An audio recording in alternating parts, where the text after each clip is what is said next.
What's up guys, it's David here from PhoneBuff.com, and in this video I'm going to be doing a review on the T-Mobile HTC One S right here. So before I get into the review and talking about what I like and dislike, I'm going to do a quick hardware tour. So on the front of the device you have your 4.3 inch Super AMOLED QHD display that's 960 by 540 resolution. You have your home, multitask, and back buttons here at the bottom, which is pretty much standard for ice cream sandwich. At the top of the device, you have your front-facing VGA camera right here, your earpiece, regular sensors, and of course your T-Mobile logo. On the back of the device, you have your 8 megapixel camera capable of 1080p video capture, your LED flash, little HTC logo right here, Beats Audio logo. At the bottom, you have your speaker grill.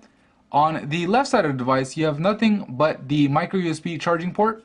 On the right side, you have nothing but your volume rocker for volume up and down. At the top, you have your 3.5mm headset jack, your power key right here, of course secondary mic right here. At the bottom you have nothing but your microphone, and if you wanted to put your SIM card in, you could prop this guy out right here by pulling it like that. You see I have a spot for my micro SIM, but there is no external SD, and of course the battery you can't pull out, so it's an internal battery, and that's what makes the phone thinner than what it could be, or what it would have been if it was external. Anyways, with that hardware tour, I'll go ahead and get into what I like and dislike about the phone, starting with what I dislike so that way I could end it on a positive note. And I'll just go ahead and start with what I dislike.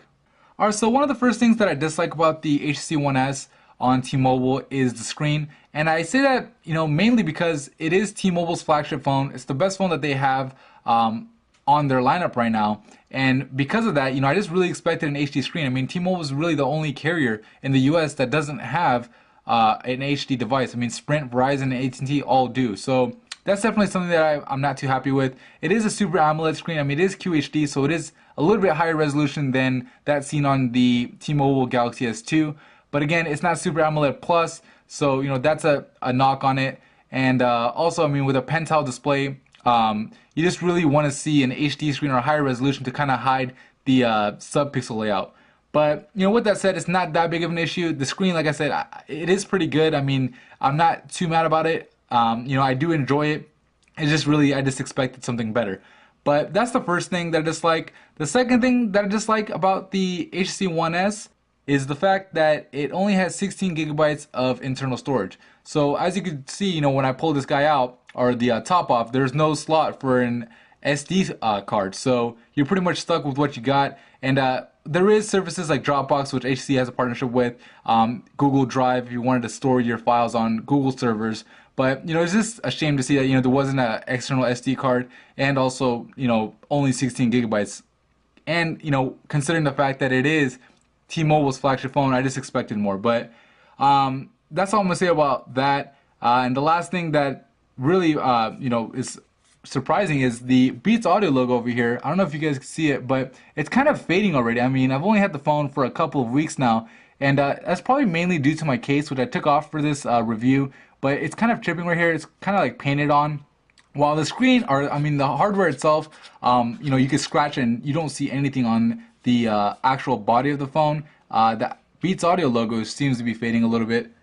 And also, the other thing that I'm not too happy about, and I really wish that manufacturers would stop doing, is putting the power key here at the top. Because when you're using the phone, you're typically using it like this, scrolling about, and when you want to turn off the screen or turn it on, you would reach right here. But this is where the volume key is. Now to actually power the screen off, I have to either move my thumb up all the way over here, or I have to move my index finger like this to turn it off and turn it back on. So it's kind of a hassle. I don't know why HTC tends to stick with that design. Samsung seems to be pretty much set on putting it on the right side. Maybe they're just doing it to differentiate themselves, but that's something I definitely would rather see on the side of the device than on the top. But that's pretty much it when it comes to the things I dislike, because there's definitely more to like about the phone than there is dislike, and I'll go ahead and start talking about some of the things I like. Starting with the design of the HTC One S. When I first got this phone, and till this day, I still believe that the HTC One S is the best designed cell phone or smartphone I've ever used,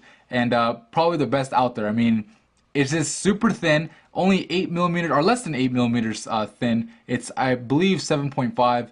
The phone is super light, less than 120 grams, and the screen size seems to be just about perfect. I mean, it's not small by any means. Like the iPhone, I'd say, is a little bit of a small screen, where this guy, it gives you the best of both worlds. It's bigger, but it's not too big where you have trouble reaching a corner of the screens. For example, I could reach the bottom left, bottom right, and top left without having to move the phone around, without having to maneuver or tilt my hands or in any way. So definitely like the size.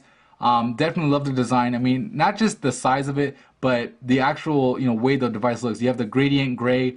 The materials that HTC used, the unibody aluminum design, makes it really tough. I mean, you can scratch the phone all you want and nothing really happens on here. I mean, there's no scratches at all, and I really appreciate that. It's about time phone manufacturers start doing that. If you drop the phone, you don't have to worry about a big old scratch. I mean, I'm not going to test that theory, but I take HTC's word as far as it being scratch resistant. But that's pretty much all I want to say about the design. I mean, saying that it's the best designed phone or the best feeling phone or best looking phone that I've ever had or ever seen, I think says a lot about it. But with that said, I want to go over the next thing which I love about the phone, and that's the processor. I mean, that's the main thing that wanted me to get this phone, and that was the Snapdragon S4. I saw the benchmarks online and wanted to see how it performed in real life, and it pretty much performs how I expected it to. Being just a dual core, it's really fast. Everything just flies on the OS. I don't see any lagging whatsoever. I mean, pretty much everything I click or I tap on is pretty much instant, which is what everybody wants on their phone. I'll go ahead and run a quadrant benchmark standard test, so that way you guys could get a better idea as far as the performance goes. So let's go ahead and pause the video and let you guys see the results as soon as this is done.